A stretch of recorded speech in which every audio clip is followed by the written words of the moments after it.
Now, let's get things started. First up today is Ameritech Data Solutions, presented by Sales Manager Russell Taylor. Russell will discuss TABopts, a project management and field data collection software built for tab, commissioning, cleanroom, and BET firms. Russell, take it away. Good afternoon, everyone. Once again, my name is Russell Taylor. I'm with Ameritech Data Solutions, and we'll be going over the TABopts reporting platform today.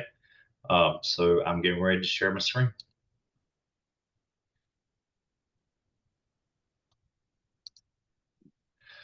So in TABopts reporting, if you are using our other products, the TABopts project management, once a project is set up in TABopts project management, it would push that project information over and would actually set up the project in reporting for you. Here's some examples of the project numbers that come from project management. If you're not using our project management system, you simply click New Project. The two main items that are required to set up a new project in TABopts reporting is the project number and the project name. So for this example, I'll use today's date. And then the project name would just simply be Lee County High School.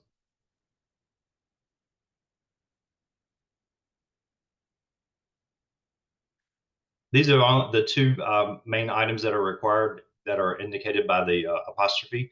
But if you have the other information while you're doing the setup, you can go ahead and set that up as well. Up under settings, we allow you to keep track of your customers, your employees. All the information can be stored here as well. So once we're setting up a project, if we have our architect, simply double click, the drop down box appears, choose who it is. It's going to be your architect. If you need to add someone, you can use the plus sign here. We'll provide the form for you to fill out the information. You designate them as architect, engineer, etc. Once they're in the system, they're available to use during the drop-down process. So simply fill out the blanks that are there.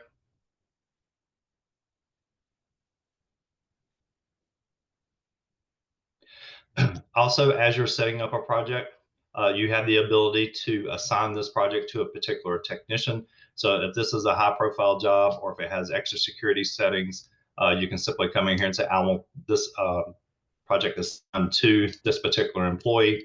And so you can set it up there, and that way only that employee has access to the project. Once you have the information filled out, once again, you also fill out the address, city, state, etc. Just simply hit save. The system's going to take the information that's there. It's going to create the container for that project. Over on the left-hand side, we have the dashboard. Over here, if you have your own custom forms, we would map those to the system for you. There would be a folder over here saying custom forms for your company. And once again, this TABopts reporting is built on the Excel platform. So anything you see here will be similar to an Excel sheet. To add a new form, you simply click on the item that's over here under the dashboard. So if we need an air handler sheet, whenever you do that, the system will automatically add your cover page. It will also automatically add a table of contents.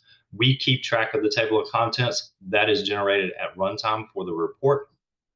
So once again, simply click on the air handler unit. Anytime you add a form, simply click save. And the reason being is we want to commit that to the SQL server in the cloud. Changes or items that are added locally, until you hit save, if you're in the office mode, that's when it's pushed to the cloud. Once again, we are a Microsoft shop, so we use the Microsoft Azure resources SQL server that's stored in the cloud. Each firm has their own SQL server, and that is due to the requirements of particular contractors or government organizations saying you can't have your data commingled with another firm. So that's our solution to that item. In our system, where if you see the light yellow colors, those are data entry fields. Once again, this is built on the Excel platform. So you simply fill out the information here. Any of the items over here in the white, those are you cannot enter information over there. If you by chance have to have an area that is needed, you would contact our firm. We would have that item or that area remapped for you, and then you would have access to it as well. In our system, we can also do formulas. We can do formatting, anything that that Excel is capable of. We have those items as well.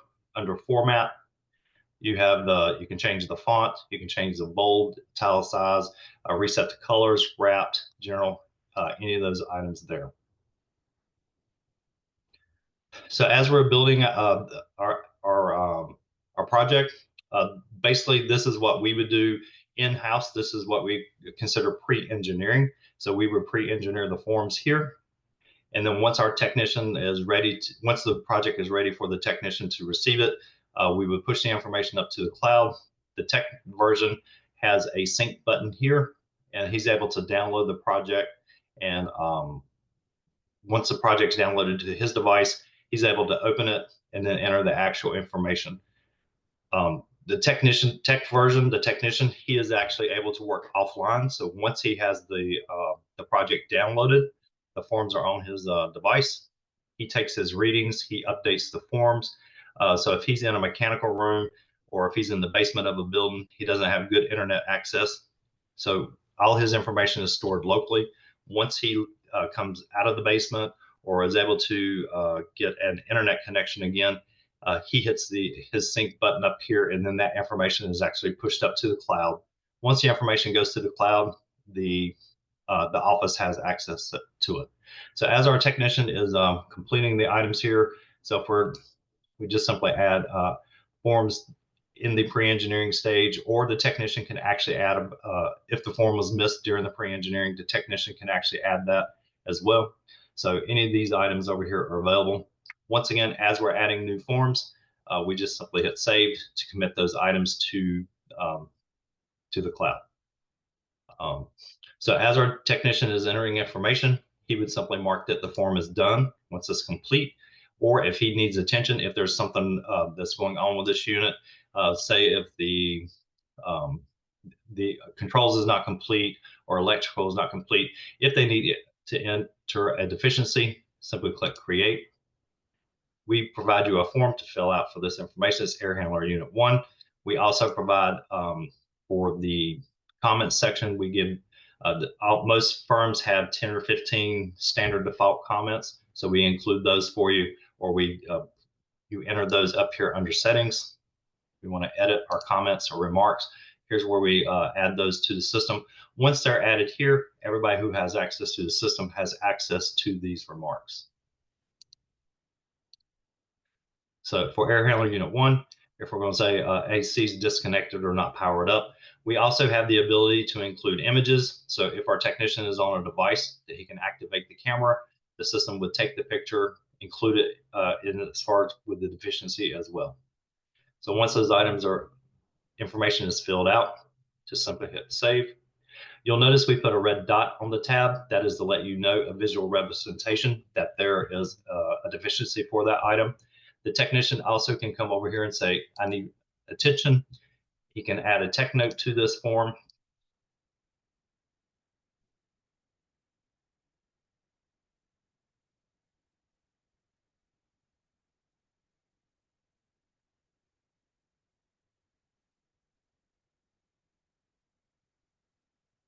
So we can say no power at the time of testing. We can also insert a timestamp. Click save. If you click off of that tab and come back, you'll notice we turn this bright red. That's to let anyone know that's looking at the at this project, or if we have a different technician show up, next week or coming back for the punch list item, this helps him visually indicate that there's something wrong with this. Also, we have a filter here that our technician can say, show me what actually needs attention. So instead of showing every form in the collection, we just pull forward the forms that are actually marked as needs attention. If we want, as a management team, you would decide if you would want your technician to be able to send the deficiency directly to your customer or submit it to the office for approval, and then they could send it. So in order to generate the deficiency, we simply come over here, we select the item, move it over to this side of the form. This is the deficiency or punch list item form that would be sent to your customer. If there was a photo attached, it would be in here as well. once again, as a management team, you would decide if your technician can email this directly, or it reports back to the office that there are deficiencies on the project itself.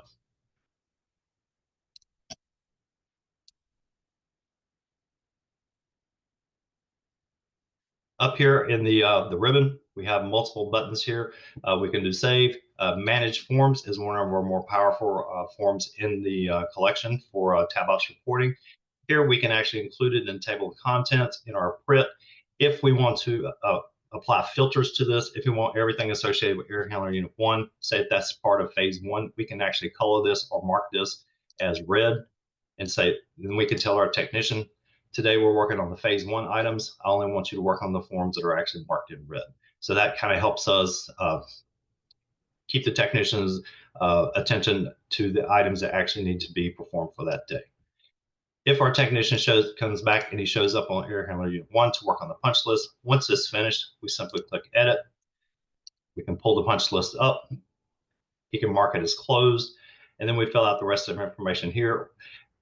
They may close the, if it's an existing piece of equipment and we want to close the ticket, we can just say close and report as is. So at this point, we're going to say this has been corrected. You'll notice whenever we did that, if you click off of the form and come back, we've removed the red dot that's associated with the tab, and we've also turned this button green to let you know that the item has been resolved. Our technicians also have the ability to enter notes, so we can double click down here. These are our standard remarks. If they're for whatever reason, we can say the fan's running backwards or whatever our note happens to be. If we include our project summary sheet,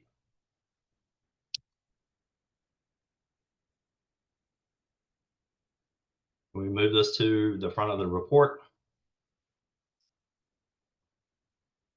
When we run the report, if we say include the project summaries, our system will go in and it will read all of those notes at the bottom of the form. For this one, is saying the fan's running backwards or whatever it happens to be. So whenever we run the report, the system will compile all those items and it'll actually list it on the project summary for you. So if you have multiple pages, multiple items, those would be there as well. While we're in the report section here, if this is actually a preliminary or revised, we can actually add a watermark to this. So this is going to be a preliminary report as of today's date.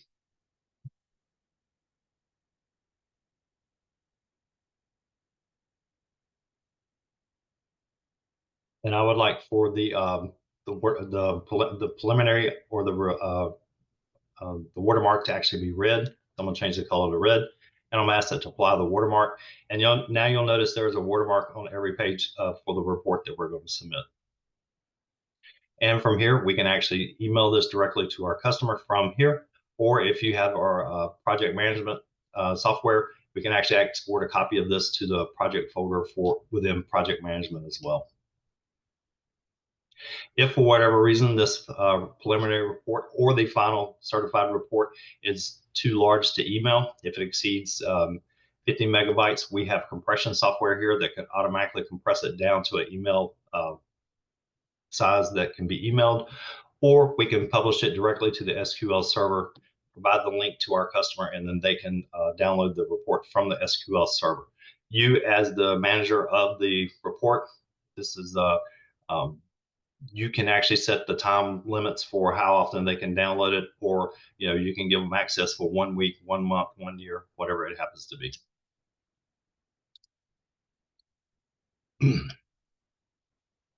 Some of the other items we have up here under settings, we can set up we can actually allow you to edit your blank forms that are in there. Those are for if you would like to make changes to as long as you're not changing the file structure, if you want to change the font, the color, any of those items, as long as you're not trying to make a change to the file structure itself, those changes would have to be submitted to our support at ameritechds.com, and we would have those items mapped to your session. Also, we keep track of your equipment. So you simply, if you want to add a new one, or you simply double click an existing one. If you 3 items that are required by the apostrophe here. You have to list your manufacturer, your model, your serial number. We also give you the ability to keep track of your calibrations date, calibrations due, in-service dates. We can assign these to individual technicians, or we can assign this as a sheltered set, whatever it happens to be. We can also include the certificate for that piece of equipment. So all of those items are there. So if we include a calibration form,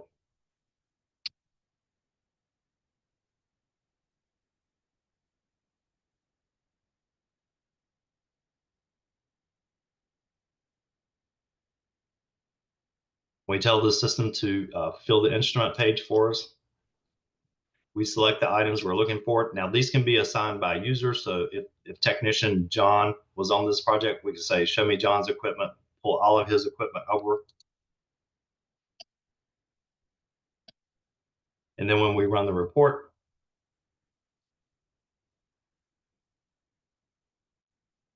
the system's going to pull all the information, all the certs for that, and it's going to apply those directly into the report. So here's our equipment, here are our calibrations and our certificates. You'll also note that our table of contents is hyperlinked. So if we click on it, it jumps us to the page for those readings. You'll also notice in my report, I have a return to table of contents so it can jump back. So multiple items there. One item I would like to tell you about is we have developed the markup system. So if we start with a mechanical print,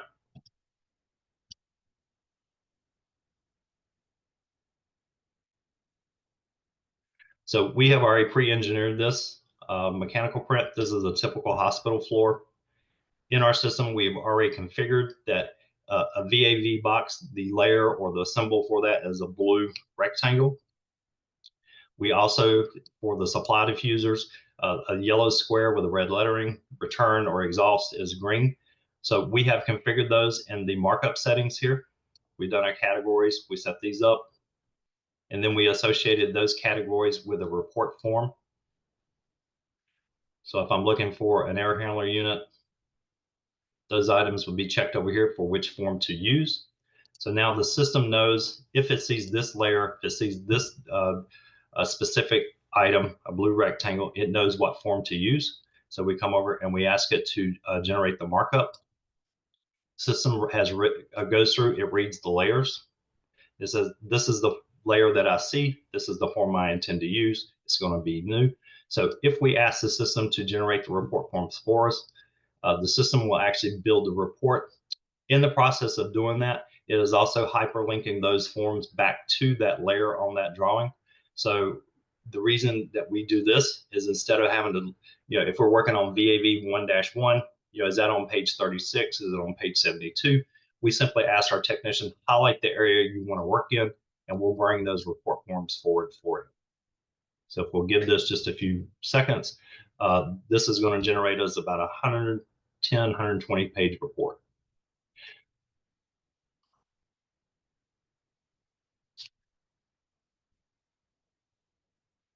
Once again, all these items are being added to the system. They're being hyperlinked back to the original mechanical drawing.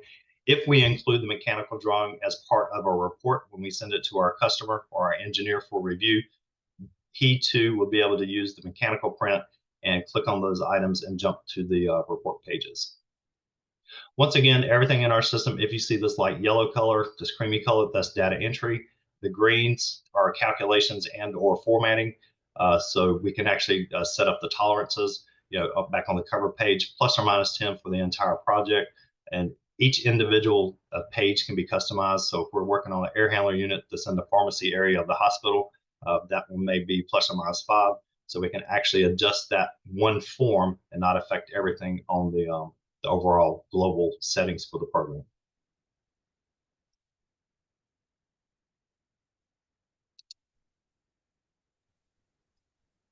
All right, thank you so much, Russell, for that demo. Now is the time for a few minutes of Q&A. So if anybody has questions for Russell about the TABopts software, please put them in the Q&A function now, and he'll be happy to answer some of those. We also want to encourage you to enter the giveaway that Ameritech is hosting today. Russell, do you want to tell us a little bit about what the giveaway prize is that you're offering? Absolutely. Ameritech Data Solutions is offering a $1,200 gift certificate toward new TABopts products and services.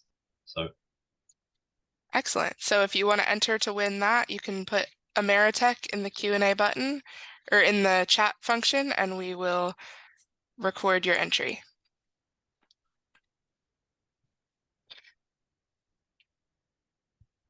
So we have a question. What is meant by markup? Is it DWG or DXF?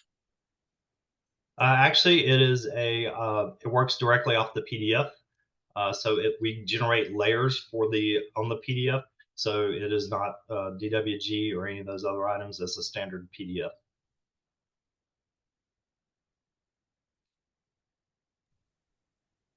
All right. Let's see.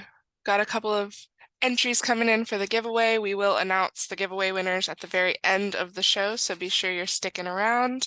Russell, what types of data management solutions does TABopts offer for clean room projects? We over here in this side under our default, we do have some clean room forms, but if you have your own clean room forms that you developed over the years, we can map those items to the system, and then they would function within our platform just like they do in your Excel sheets or however it is that you present them at this point.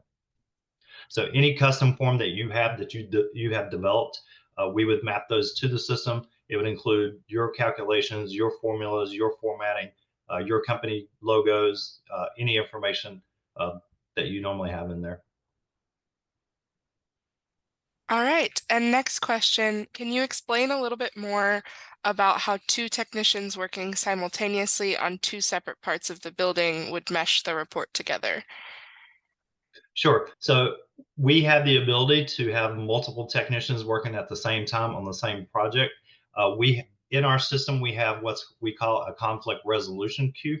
So if by chance technician A, Scott, takes a reading on VAV 1-1 and he submits that, and then technician B or John tries to submit another reading for that same system or on that same form, the system flags that, it puts it in our conflict resolution queue, and then management would decide, do I want to accept the first reading from Scott or is the reading from John correct? So it does not, unless you tell the system to automatically overwrite over here under details, you can actually turn it on to auto commit, and then it would push those items through. First in, last in is the one that reading that's accepted. But we do have a conflict resolution queue built into the system to handle those items.